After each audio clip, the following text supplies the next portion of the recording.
யாராவது உங்களை மதிக்காம பேசுறாங்களா? அவங்க கிட்ட கெஞ்சாதீங்க. இந்த 7 விஷயங்களை செஞ்சு பாருங்க. முதலாவது, உங்க ஆற்றலை, எனர்ஜியை திரும்ப எடுத்துக்கோங்க. நம்ம கவனம்ங்கிறதே ஒரு சக்தி. அதை வீணா போனவங்களுக்காக செலவு பண்ணாதீங்க.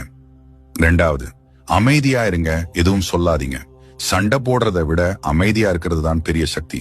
நீங்க இல்லைங்கிறது அவங்களுக்கு அப்பதான் புரியும். 3வது, உங்க மன அமைதியை பத்திரமா பாதுகாத்துக்கோங்க. மத்தவங்க டென்ஷனா இருக்கிறது உங்க தலையெழுத்து இல்ல. உங்க மனசை ஒரு கோட்டை மாதிரி பாதுகாத்துக்கோங்க. 4வது, வெற்றியை நோக்கி அமைதியா முன்னேறுங்க. வெற்றியே உங்களோட சிறந்த பழிவாங்கல்.